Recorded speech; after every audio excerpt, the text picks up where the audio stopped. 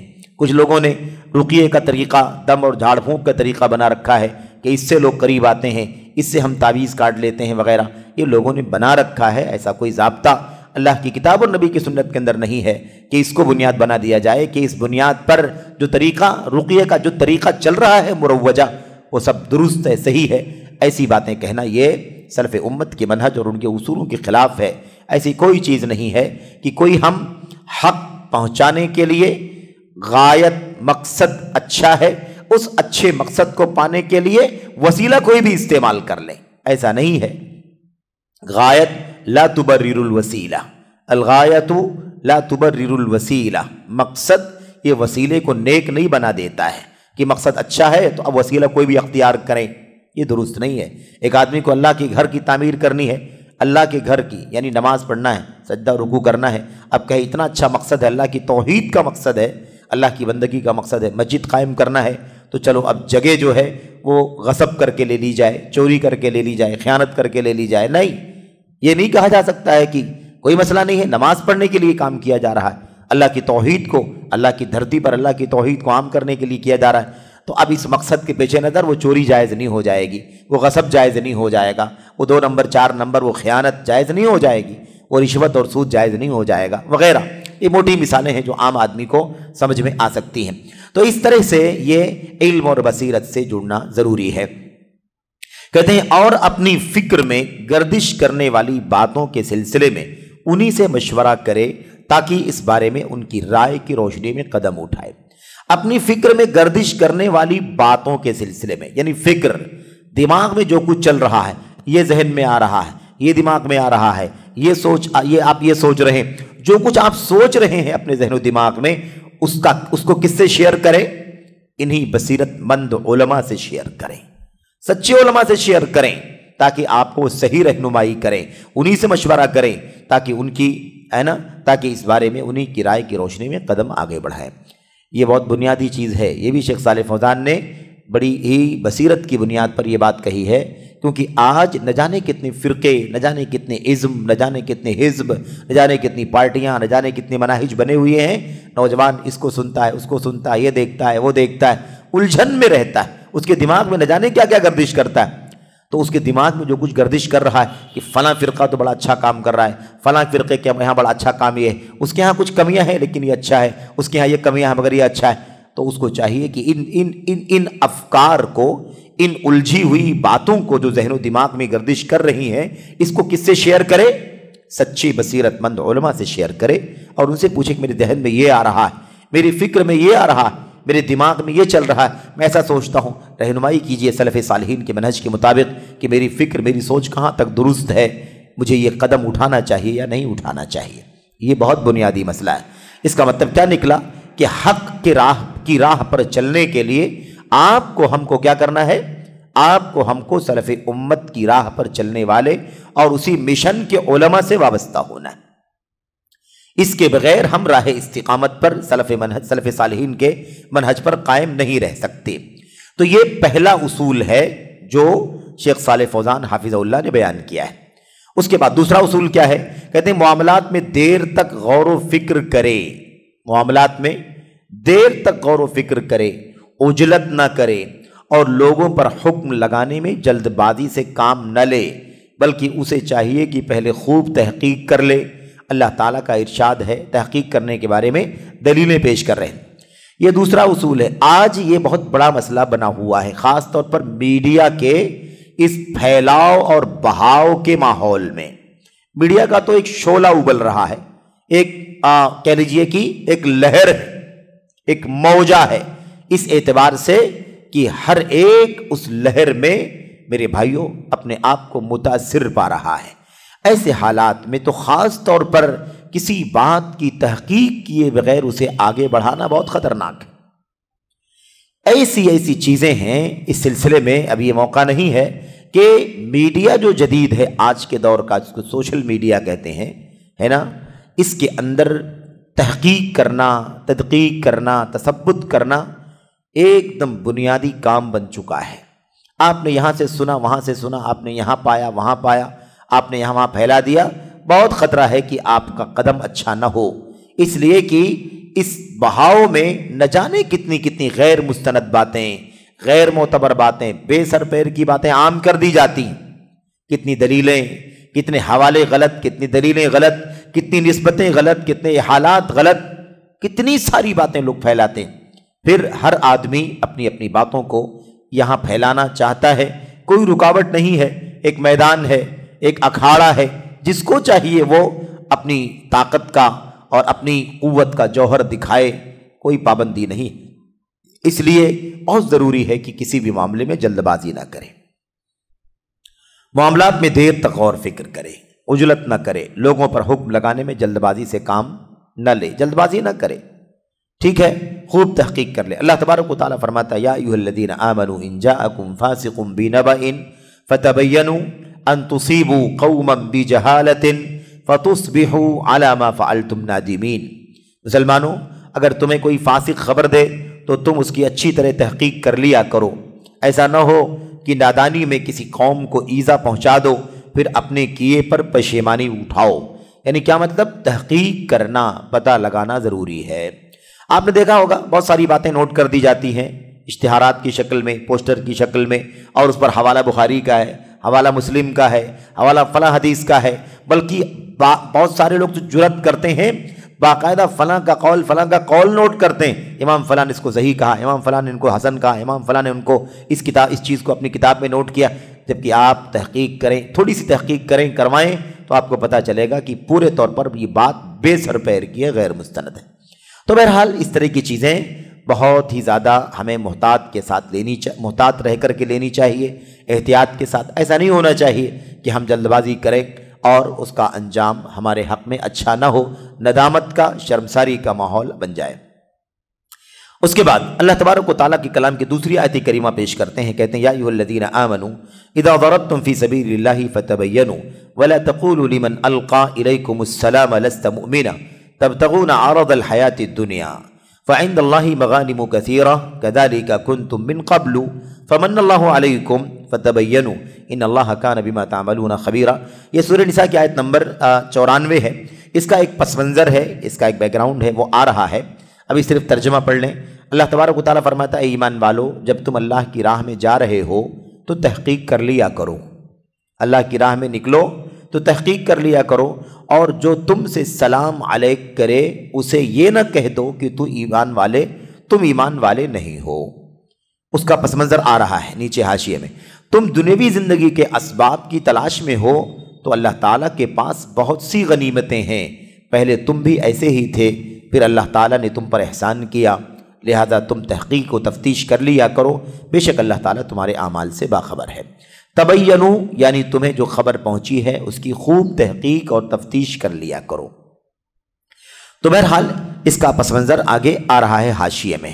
اچھا، اس کے بعد شیخ صالح فوزان کہتے ہیں اور جب وہ چیز ثابت ہو جائے، یعنی تحقیق کرنے کے لیے کہا گیا نا، کوئی بات آئے، کوئی خبر آئے، کوئی معلومات آئے تو اس کی تحقیق کر لیا کرو، جلد بازی مت کرو، جلدی سے ایکشن مت لے لو، جلدی سے فیصلہ مت کر لو، جلدی سے حکم نہ لگا دو، تحقیق کر لو۔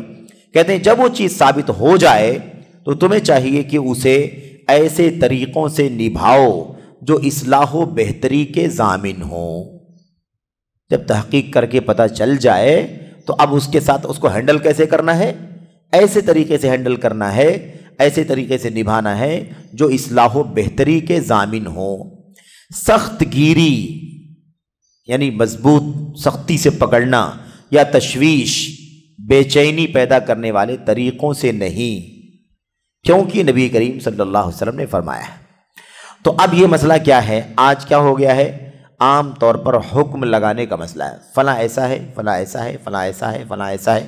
اس میں ہمیں اتنی آسانی سے نہیں پڑ جانا چاہیے، اتنی جلدی سے ہمیں کسی کے بارے میں حکم نہیں لگا دینا چاہیے، کسی کے بارے میں ایک فیصلہ عجلت میں نہیں کر دینا چاہیے، تحقیق سے بھی کام لینا چاہیے۔ تحقیق ہو جانے کے بعد اب اس کے بعد جو تعامل اور بیہیویئر ہونا چاہیے اس میں بھی خیر خواہی کا، نرمی کا پہلو غالب ہونا چاہیے۔ بے شک کسی کے بارے میں پتہ چلے کہ اس کا معاملہ صحیح نہیں، اس کا منہج صحیح نہیں، اس کا فلاں موقف غلط ہے، اس کا فلاں موقف غلط ہے، تو پہلے تو تحقیق ہو جائے، اور تحقیق ہو جانے کے بعد جب پتہ چلے کہ واقعی معاملہ ایسا ہے تو اس کے ساتھ خیر خواہانہ رویہ، خیر خواہانہ، جارحیت کا نہیں، یا اول فول انداز نہیں، یا بد زبانی یا تند کلامی کا نہیں، بلکہ اصول، دلائل، حوالے اور شفقت اور نرمی کا رویہ ہونا چاہیے۔ کیا کہہ رہے ہیں؟ اللہ کے نبی علیہ السلام نے فرمایا ہے بشروا ولا تنفروا، خوشخبری سناؤ نفرت نہ دلاؤ، خوشخبری سناؤ نفرت نہ دلاؤ۔ یعنی کیا مطلب؟ معاملہ کرنے میں، بات چیت کرنے میں، تبادلہ خیال کرنے میں ہمارا رویہ کیسا ہونا چاہیے؟ خوشخبری دینے والا رویہ ہونا چاہیے، نفرت دلانے والا رویہ نہیں ہونا چاہیے۔ کیوں؟ اس لیے کہ اس سے وہ نتیجہ نہیں نکلے گا جو نتیجہ ہم چاہتے ہیں۔ اچھا، اس کے بعد اللہ کے نبی علیہ السلام نے فرمایا انما بعثتم میسرین ولم تبعثوا معسرین۔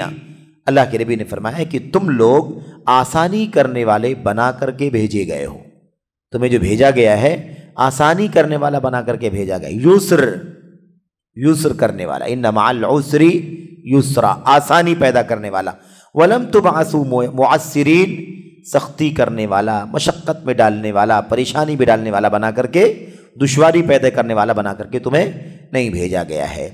تو یہ ہماری عام صفت بیان فرمائی اللہ کے نبی نے، اس امت کے لوگوں کو آسانی پیدا کرنے والا بنا کر بھیجا گیا ہے، سختی اور دشواری پیدا کرنے والا بنا کر کے نہیں بھیجا گیا ہے۔ اس لیے معاملہ حق پہنچانے کا تو رہے گا، صحیح منہج سمجھانے کا تو رہے گا، لیکن انداز، اسلوب ٹیڑھا، ترش، یا مثال کے طور پر جارحیت کا، یا مثال کے طور پر بد زبانی کا، تند کلامی کا، اول فول کا، یا بسا اوقات طنز اور تعریض، اس قدر کی گالی گلوچ تک کی نوبت آ جائے، یہ سرے سے کسی بھی صورت میں درست نہیں ہے۔ اچھا، اس کے بعد اللہ کے نبی علیہ السلام کی اگلی حدیث بیان کرتے ہیں، کہتے ہیں اسی طرح آپ صلی اللہ علیہ وسلم نے بعض فاضل صحابہ کرام رضوان اللہ تعالی علیہم اجمعین سے فرمایا تھا ان منکم منفرین فمن اما الناس فلیخفف فان وراءه الضعیف وذا الحاجہ۔ اللہ کے نبی نے فرمایا تھا یقیناً تم میں سے کچھ لوگ نفرت دلانے والے ہیں، یقیناً تم میں سے کچھ لوگ نفرت دلانے والے ہیں، لہذا جو لوگوں کی امامت کرائے ہلکی نماز پڑھائے، کیونکہ اس کے پیچھے کمزور اور صاحب حاجت لوگ ہوا کرتے ہیں۔ اللہ کے نبی نے یہ بات کب فرمائی تھی؟ یہ بات اس وقت فرمائی تھی جب معاذ بن جبل رضی اللہ تعالیٰ عنہ سے نماز لمبی ہو گئی تھی اور ایک شخص نکل کر کے جماعت سے، نماز کے اندر سے نکل کر کے الگ تھلگ ہو گیا تھا اور جا کر کے اپنی نماز الگ پڑھ لیا تھا، اور اللہ کے نبی کے پاس آ کر کے بتایا تھا کہ اللہ کے نبی ایسا مسئلہ ہے، ہم لوگ کھیتی باڑی کرنے والے لوگ ہیں، دن میں ہل چلاتے ہیں، محنت کرتے ہیں، پانی ڈھو کے لاتے ہیں، آج کل کی طرح وسائل تو نہیں تھے، بڑی مشقت سے ہم کام کرتے ہیں، اور اس کے بعد عشاء کی نماز میں تھکان رہتی ہے، بہت مشکل میں سے ہم نماز پڑھ پاتے ہیں، اور ایسے میں اتنی لمبی نماز پڑھائی انہوں نے کہ ہم برداشت نہیں کر سکے، اس لیے میں نے ایسا کر لیا۔ اس وقت اللہ کے نبی نے کیا فرمایا تھا؟ وَإِنَّ مِنْكُمْ مُنَفِّرِينَ، دیکھو کچھ لوگ نفرت دینے والے بن جاتے ہیں۔ اتنی لمبی نماز نہیں پڑھانا چاہیے کہ لوگ آپ کے پیچھے نماز پڑھنے سے کترائیں، یہ اللہ کے نبی نے اب آپ سوچیے نماز کے اندر بھی نفرت دلانے والا کام نہیں کرنا ہے، نفرت دلانے والا کام نہیں کرنا۔ اب نماز سے بڑی عبادت، اللہ کی توحید کے بعد سب سے بڑی عبادت نماز ہے، صلاۃ ہے، لیکن اس کے باوجود اللہ کے نبی نے کیا فرمایا؟ آپ نے فرمایا جب تم میں سے کوئی آدمی لوگوں کی امامت کرائے فلیخفف، تو اسے چاہیے کہ وہ ہلکی نماز پڑھائے، امامت کرنے میں یہ بہت بڑی ذمہ داری ہے کہ وہ اپنے پیچھے جو لوگ کھڑے ہیں ان کی رعایت کرے. اس میں بوڑھے ہیں، کمزور ہیں، بیمار ہیں، بچے ہیں، اگر عورتیں ہیں اگر پڑھ رہی ہیں نماز تو ان کے ساتھ خاص طور پر مسئلے ہیں. تو ایسی صورت میں چاہیے کہ ہم کیا کریں، ہم نماز ہلکی پڑھائیں، متوسط پڑھائیں، ایسی پڑھائیں کہ سنت بھی ادا ہو جائے اور لوگوں کے لیے مشقت کا باعث نہ ہو. اگر آدمی تنہا اپنی نماز پڑھ رہا ہے، کوئی نفل پڑھ رہا ہے تو بات الگ ہے، جیسی چاہے ویسی پڑھے، جتنی اس کو ہمت ہو لمبی کرے، کوئی مسئلہ نہیں. تو یہ ہے فَإِنَّ وَرَاءَهُ الضَّعِيفَ ذَا الْحَاجَةِ، کیونکہ اس کے پیچھے کمزور اور ضرورت مند لوگ رہتے ہیں. تو یہ پتہ معلوم یہ ہونا چاہیے، بتانا یہ مقصد ہے. فرماتے ہیں کہ آسانی فراہم کرنا، آسانی کی چھاپ آپ کے کام میں ہونی چاہیے، حتیٰ کہ امامت میں، معاملات میں، بیہیویئر میں، رہن سہن میں، حکم لگانے میں، ہر چیز میں کیا غالب ہونا چاہیے؟ نرمی کا پہلو غالب ہونا چاہیے، شفقت کا پہلو غالب ہونا چاہیے. ایسا نہ رہے ایک دم جارحیت، تند کلامی، سخت کلامی، آپ کے پاس کوئی آنا نہیں چاہتا، آپ کی بات کوئی نہیں سننا چاہتا کیونکہ آپ اول فول بولتے ہیں. حق گوئی کی بات نہیں ہو رہی کہ حق گوئی نہیں کرنا ہے، حق گوئی کا اسلوب اور طریقہ بتایا جا رہا ہے. اب حق بات کو سننے سے کوئی بھاگ رہا ہے تو کیا حق نہیں بولیں گے؟ حق تو بولیں گے میرے بھائی، حق تو بتائیں گے، لیکن حق کو بیان کرنے کا انداز سنجیدہ اور سلجھا ہوا اور تفہیم کا، سمجھانے کا، اور اسے اچھی طرح سے ہے نا اس کو اس طرح سے بتانے کا کہ حق واضح ہو جائے اور اس کے ساتھ نفرت کا، شدت کا، جارحیت کا کوئی ماحول نہ بننے پائے. تو بہرکیف کہتے ہیں مقصود یہ ہے کہ مسائل کو بڑی دانائی اور سنجیدگی سے نبھایا جائے. جو بصیرت کا لفظ آیا ہوا ہے قرآن کی آیت میں، اس میں بصیرت کے اندر علم کے ساتھ ساتھ ان تمام چیزوں کو بھی جاننا شامل ہے، ان تمام چیزوں کی رعایت کرنا بھی شامل ہے. کسی کے لیے ایسے میدان میں گھسپیٹ کرنا جائز نہیں جسے وہ اچھی طرح انجام نہ دے سکتا ہو. جس کا جو کام ہے اور اس کام کو اچھی طرح سے انجام دے سکتا ہے وہی وہ کام کرے. تو یہ دوسرا اصول ہے جو شیخ صالح فوزان حفظہ اللہ ہمیں سکھلا رہے ہیں.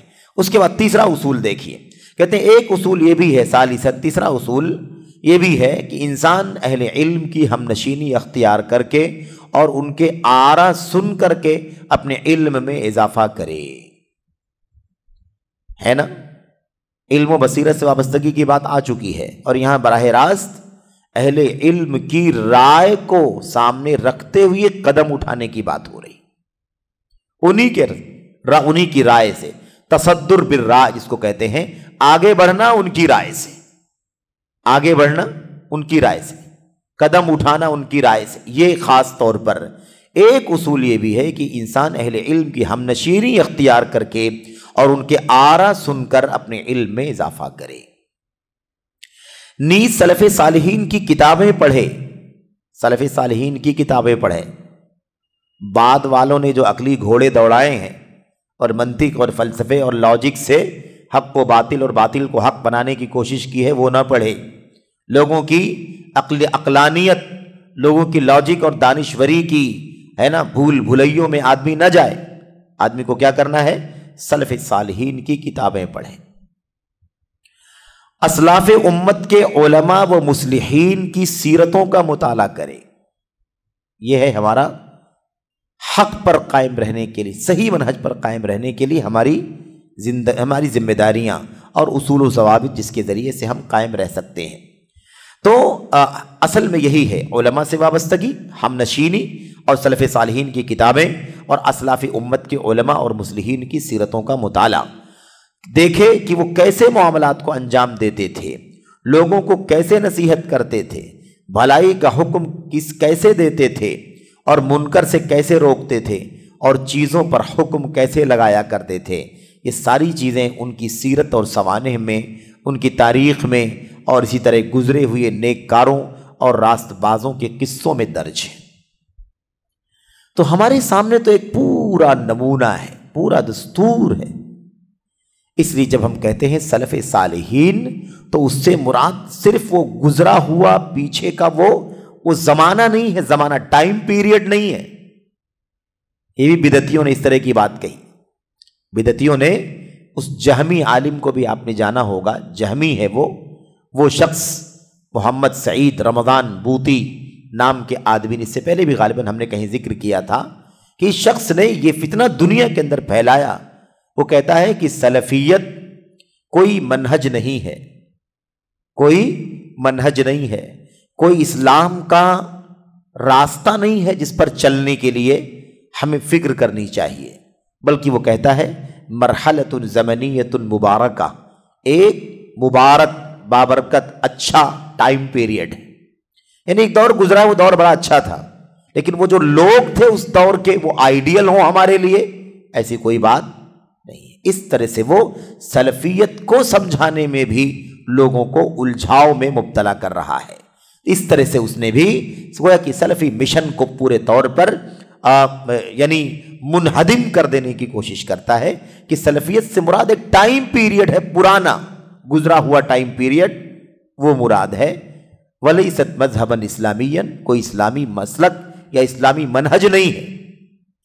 تو ایسی بات نہیں ہے، سلفیت دراصل ایک منہج ہے، زندگی کا دستور ہے، قرآن و سنت پر عمل کا سب سے زیادہ مبارک اور ستھرا پیریڈ اگر گزرا ہے تو وہی صحابہ کرام کا دور ہے، ان کے بعد تابعین کا، ان کے بعد تبع تابعین کا۔ تو یہ بھی اچھی طرح سے جاننے کی ضرورت ہے۔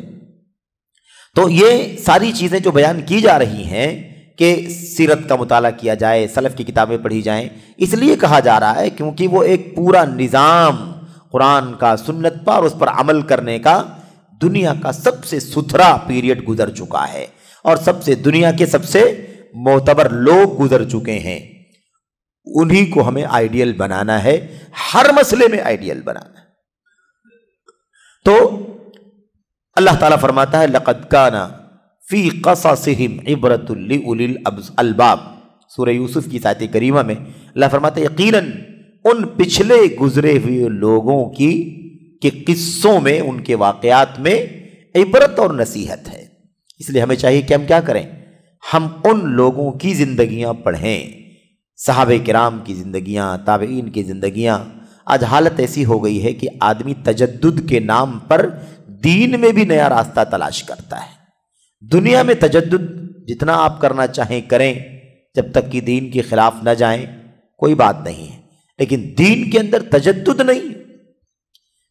دنیا کتنا بھی نئے پن کی طرف جائے، ماڈرنزم کی طرف جائے، لیکن ہمارے لیے اللہ تبارک و تعالیٰ کا وہی پرانا دین جو اتر چکا ہے 1400 سال پہلے، وہی ہمارے لیے آئیڈیل اور نمونہ ہے۔ تو دنیا آگے جائے گی ضرور، لیکن وہ دین جو فالو کیا جائے گا وہ بالکل پرانا والا۔ اسی لیے اللہ کے نبی علیہ السلام نے فتنوں میں کیا کریں جب صحابہ نے پوچھا تھا تو اللہ کے نبی نے فرمایا تھا علیکم بالامر العتیق، علیکم بالامر العتیق، تم لوگ ایک دم پرانے والے راستے کو لازم پکڑنا۔ عتیق کسے کہتے ہیں؟ پرانے کو، البیت العتیق پرانا گھر، اسی لیے البیت العتیق کی طرح سے علیکم بالامر العتیق، پرانا والا راستہ۔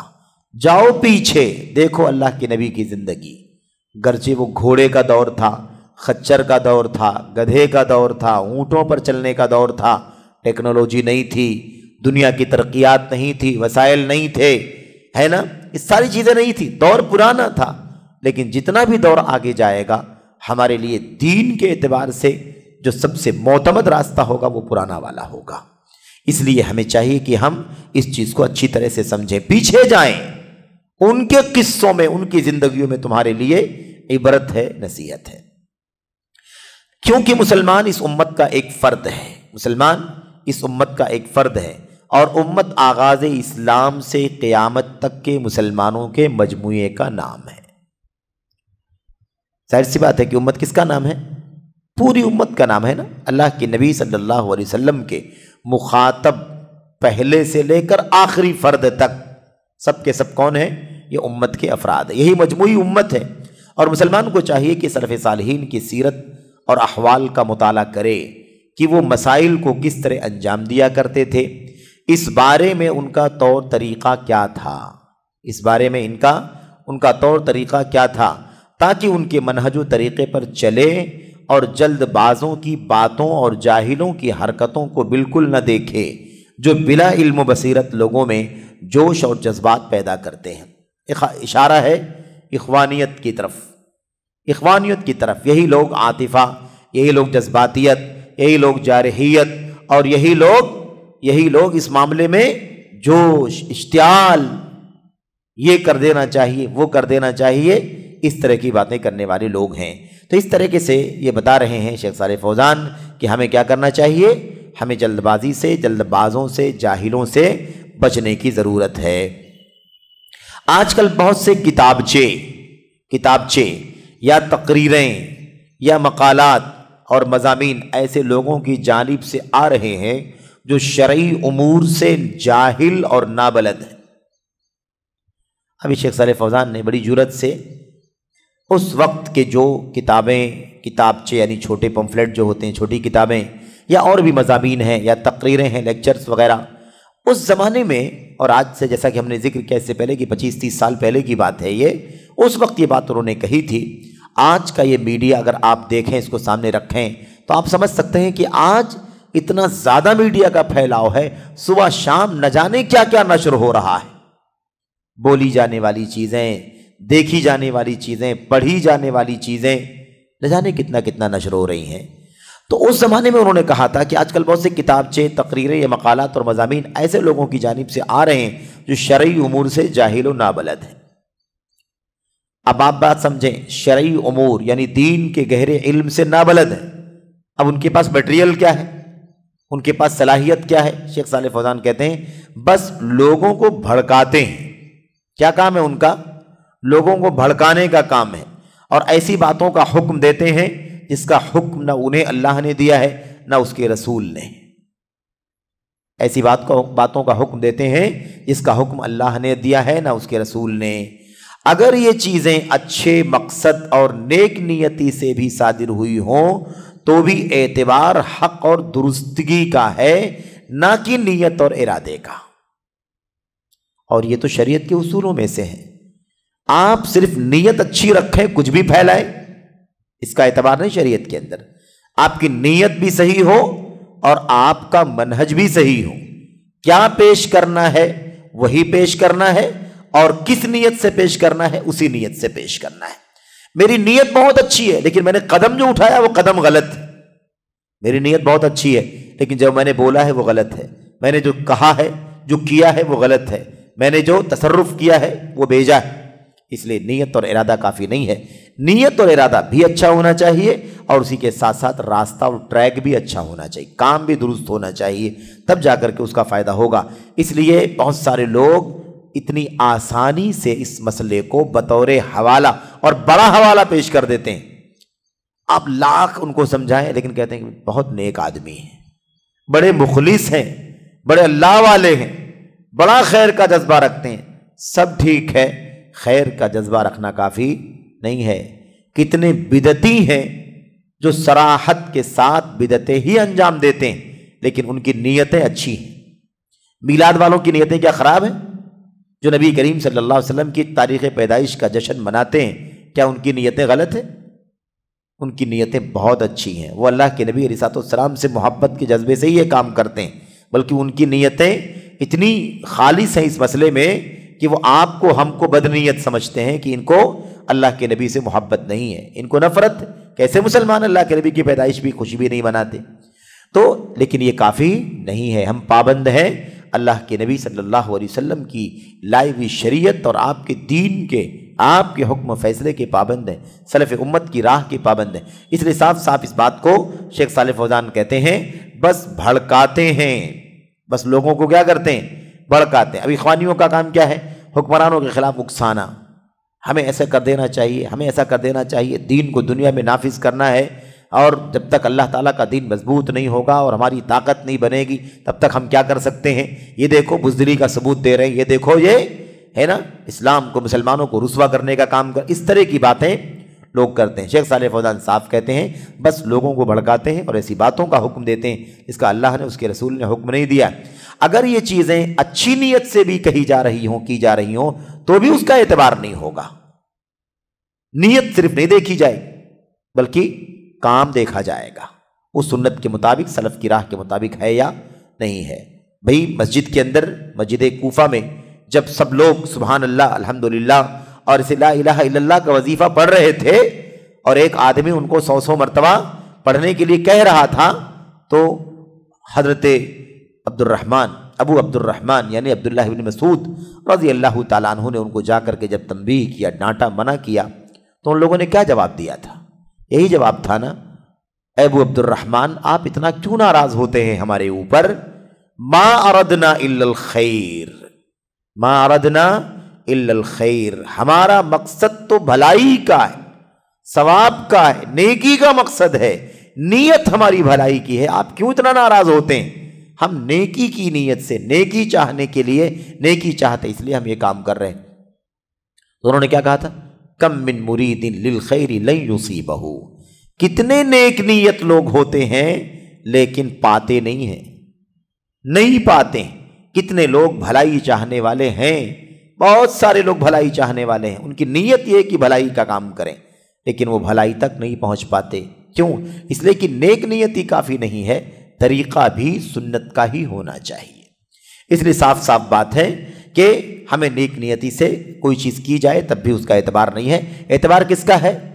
حق کا اعتبار ہے، جو کچھ صحیح ہے اس کا اعتبار ہے، جو صحیح ہے حق ہے اسی کا اعتبار ہے۔ نیت آپ کی کتنی بھی اچھی ہو، آپ اگر حق اور درست راستے پر نہیں چلیں گے تو آپ کی نیت کا ہم خیال نہیں کر پائیں گے۔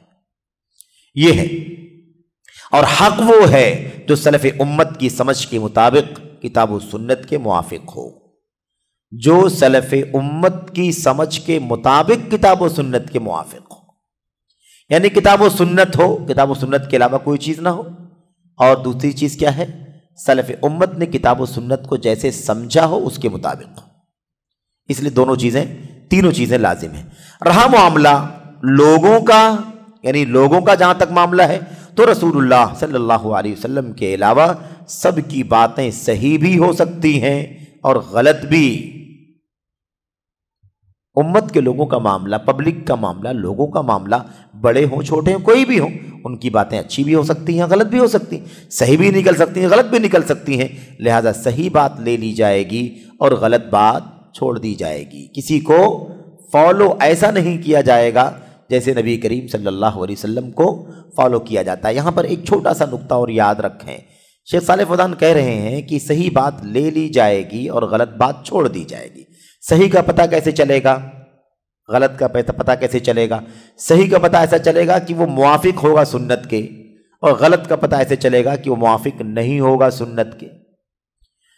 تو اب مسئلہ یہ ہے کہ ایک آدمی نے کوئی عمل کیا، وہ عمل فلاں کرتے ہیں، اب اس کو جب چیک کیا گیا تو وہی عمل واقعی اللہ کی نبی کی سنت سے ثابت ہے۔ بات سمجھ میں آ رہی ہے نا؟ صحیح کا پر عمل کرنا ہے، غلط کو چھوڑنا ہے۔ صحیح کیا ہے؟ جو نبی کی سنت کے مطابق ہو۔ اب دیکھا گیا کہ فلاں صاحب کا کام نبی کی سنت کے مطابق ہے، فلاں امام ہے، فلاں بزرگ ہے، فلاں شخصیت ہے، فلاں ہے نا، کوئی بھی ہو، فلاں کی بات ہم جب دیکھ رہے ہیں تو وہ نبی کی سنت کے مطابق کیا کیا جائے گا؟ اس کی بات کو لے لیا جائے گا۔ لیکن عمل جو کیا جائے گا وہ اس نیت سے نہیں کیا جائے گا کہ یہ فلاں صاحب کا قول ہے، بلکہ عمل اس نیت سے کیا جائے گا کہ نبی کریم صلی اللہ علیہ وسلم کی سنت ہے۔ اس لیے صحیح پر عمل کے پیچھے سوچ بھی صحیح ہونی چاہیے۔ مقصد کیا ہے؟ مقصد یہ ہے کہ نیت کافی نہیں ہے سنت کے بغیر، اور سنت کافی نہیں ہے نیت کے بغیر، دونوں ضروری ہیں۔ ایک آدمی، چھوٹی سی مثال میں ماحول کی مثال، یعنی عام جو مسائل اور جھگڑے کی مثال ہے، یعنی عام طور پر جو جھگڑے ہوتے رہتے ہیں نماز کے مسائل میں تقلیدی گروہ بندیوں کے اعتبار سے، اس کی ایک مثال دیتا ہوں، اور مثال بہت معروف ہے، ہمارے علماء دیتے رہے ہیں۔ مثال ایسی ہے کہ ایک شخص شافعی مسلک سے جڑا ہوا ہے، اپنے آپ کو کیا کہتا ہے؟ شافعی کہتا ہے۔ امام شافعی رحمۃ اللہ علیہ کے یہاں ہاتھ نماز میں سینے پر باندھنے کا مسلک موجود ہے۔ اب مسئلہ یہ ہے کہ اللہ کے نبی کے حدیث میں ہم چیک کرتے ہیں تو ہاتھ کہاں باندھنا ہے، تو ہمیں حدیثوں سے کیا ملتا ہے ثبوت کہ اللہ کے نبی علیہ السلام کی حدیثوں میں ہاتھ کو سینے پر باندھنا ہے۔ پتہ چلا کہ امام شافعی کا مسلک سینے پر ہاتھ باندھنے والا نبی کی سنت کے مطابق ہے، ہے کہ نہیں؟ لیکن اب امام شافعی سے نسبت رکھنے والا ایک بھائی یا ایک بہن اگر اس لیے ہاتھ سینے پر باندھے کہ امام شافعی کا مسلک، تو ایسی صورت میں وہ سنت کا پیروکار نہیں مانا جائے۔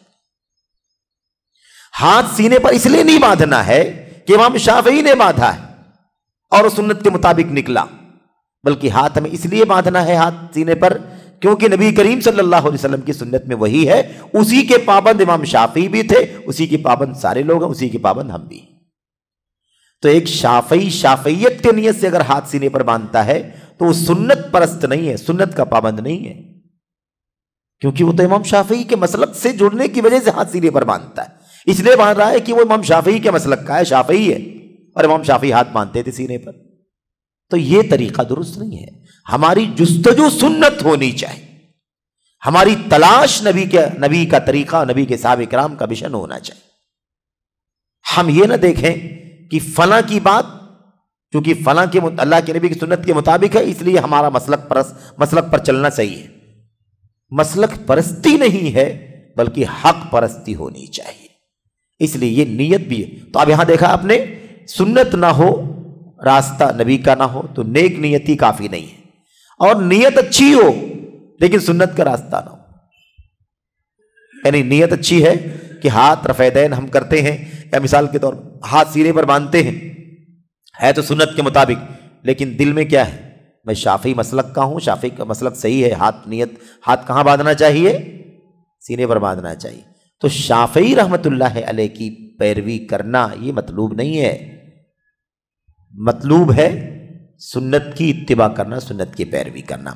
تو دونوں لازم ملزوم ہے، ایک کو چھوڑنے سے عمل ناقابل قبول ہو جائے گا، اور یہی دونوں عمل کی قبولیت کی شرطیں ہیں کہ نیت بھی خالص ہو اور طریقہ بھی سنت کی پیروی کا ہو۔ کیا کہا؟ حق وہ ہے جو سلف امت کی سمجھ کے مطابق، اچھا بات ہو گئی نا، صحیح بات لے لی جائے گی، غلط بات چھوڑ دی جائے گی۔ تو صحیح بات لے لی جائے گی مطلب صحیح بات سنت سے مطابق ہونے کی وجہ سے لے لی جائے گی، اور اعتبار سنت کا ہوگا نہ کہ فلاں کا ہوگا، اعتبار فلاں کا نہیں ہوگا بلکہ سنت کا ہوگا، اور ہم یہ سمجھیں گے کہ فلاں صاحب کا مسلک یا فلاں صاحب کا موقف اور ان کا منہج کیا ہے، نبی کریم صلی اللہ علیہ وسلم کی سنت کے مطابق ہے۔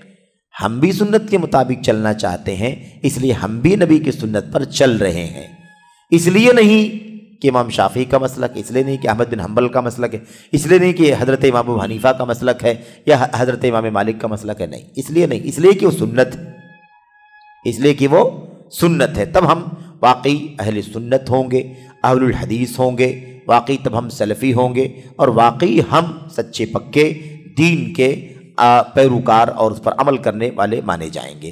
حاشیے میں ایک دو باتیں بڑی اہم ہیں، وہ آپ پڑھ لیں۔ دیکھیے سوال جہاں شروع ہوا ہے، جواب شروع ہی میں شیخ صالح فوزان نے کیا کہا تھا؟ پہلا اصول یہ ہے، یہ 3 اصول بتائے شیخ نے، 3 اصول بتائے۔ کیا؟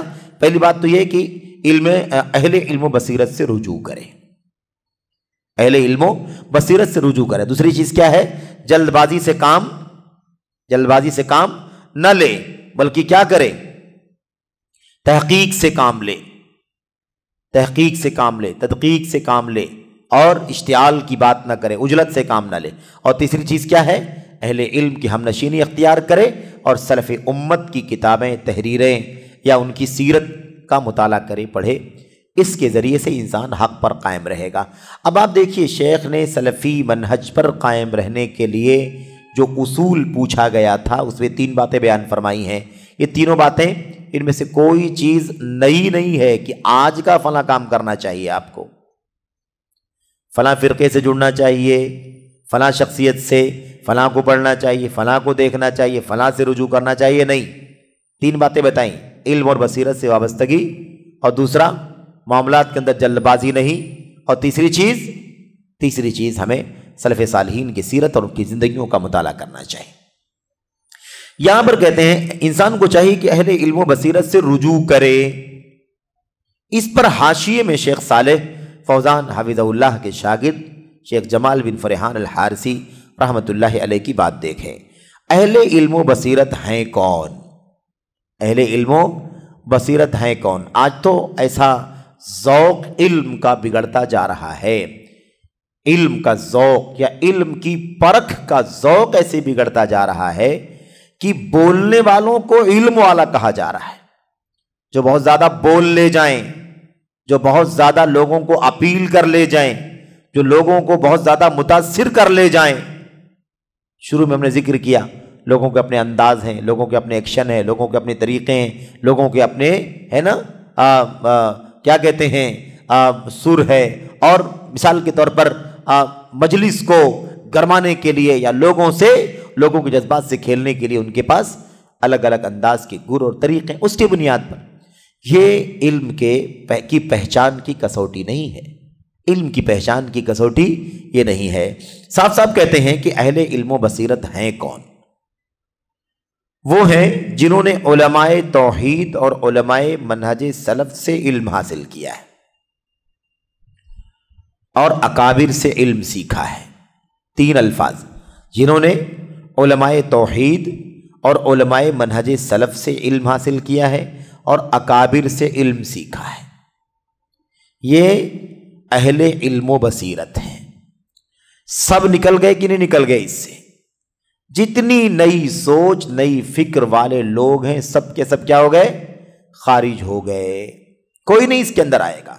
تو اہل علم و بصیرت وہ نہیں ہے جو لیڈنگ کر رہے ہوں، لیڈر بن کر کے امت کے درمیان یہ ثابت کرنا چاہتے ہوں کہ سب سے بڑا کام یہی ہے۔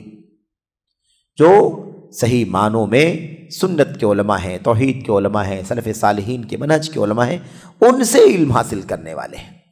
اب یہ تو مسئلہ یہ ہے کہ سلف صالحین سے علم حاصل کرنے والے، اس منہج کے علماء سے علم حاصل کرنے والے، آج تو پستی کا عالم یہ ہے کہ جن کی کوئی علم سے وابستگی نہیں ہے ان کو لوگوں نے اپنا آئیڈیل بنا رکھا ہے۔ علم ہی نہیں ہے، علم سے رشتہ ہی نہیں ہے، اور ان کو لوگوں نے اپنا آئیڈیل، نمونہ، اگوا، پیشوا، قائد بنا رکھا۔ اس قدر پستی ہے علم کے میدان میں۔ تو اہل علم و بصیرت سے وابستگی آپ سوچئے کتنی کڑی شرط ہے، کتنی مشکل شرط ہے، اور یہ ایک دم لازم ہے۔ کیوں؟ اس لیے کہ اللہ کے نبی علیہ السلام باحیات تھے تو ساری امت اللہ کے نبی سے رجوع کرتی تھی۔ اللہ کے نبی کی وفات ہو گئی تو علماء صحابہ جو تھے، کبار علماء صحابہ، لوگ ان سے رجوع کیا کرتے تھے۔ اس میں بھی تخصصات کے اعتبار سے رجوع کیا کرتے تھے، جس میں جو سب سے زیادہ مہارت رکھتا ہے اس سے رجوع کیا کرتے تھے۔ تفسیر فلاں سے، حدیث فلاں سے، فرائض فلاں سے، نسب فلاں سے، حلال و حرام فلاں سے، قضا اور فتویٰ فیصلہ فلاں سے، اس طرح سے ہر ایک سے اس سے علمی تخصص اور ذوق کی بنیاد پر لوگ رجوع کیا کرتے تھے۔ یہ طریقہ تھا۔ تو بہرحال آج تو حالت یہ ہے کہ لوگ جہلا کے پیچھے بھاگ رہے ہیں، ہے نا، جن کا پس منظر، جن کا بیک گراؤنڈ علم کتاب و سنت نہیں ہے، اور افسوس یہ ہے کہ وہ اپنی بہت ساری جانبی سرگرمیوں اور جانبی حرکتوں کی بنیاد پر یا جانبی ترجیحات کی بنیاد پر لوگ ان سے وابستہ ہوتے چلے جا رہے ہیں۔ تو یہ ایک حالت ہے امت کی جس کا بہرحال دکھ ہے علم والوں کو، علماء کو، اور واقعی جو ہمارے بڑے ہیں، کبار ہیں، مصلحین ہیں، وہ واقعی اس مسئلے کو دیکھ کر بہت دکھ محسوس کرتے ہیں، جیسا کہ شیخ صالح فوزان حفظہ اللہ نے بھی یہاں پر اشارہ کیا ہے۔ تو اکابر سے علم حاصل کیا ہے۔ اب جن لوگوں نے علم ہی حاصل نہ کیا ہو ان کے بارے میں کیا کہا جائے؟ یا جن لوگوں نے اپنی عقل کے ریزلٹ کو، عقل کے نتیجے کو دین بنا دیا ہو ان کے بارے میں کیا کہا جائے گا؟ جنہوں نے ادھر سے ادھر سے کہیں کچھ تھوڑا بہت علم حاصل کر لیا ہو، پڑھ لیا ہو، اسٹڈی کر لی، ان کے بارے میں کیا کہا جائے گا؟ یہ ہے بہرحال یہ جو شیخ صالح فوزان حفظہ اللہ کی اس بات پر تعلیق میں شیخ جمال حارثی رحمۃ اللہ علیہ نے بات کہی ہے، یہ سلف صالحین کے منہج کی روشنی میں ہے۔ عبداللہ ابن مسعود رضی اللہ تعالیٰ عنہ نے بھی کہا تھا، لا يزال الناس بخیر ما اخذوا العلم عن اکابرہم وعن امنائہم، جب تک امت کے لوگ اپنے بڑوں سے، اپنے سچے علماء سے اور اپنے امناء سے، امانت دار علماء سے علم حاصل کریں گے تب تک خیر اور بھلائی میں رہیں گے۔ جب چھوٹے لوگوں سے، عقل پرستوں سے، بدعتیوں سے،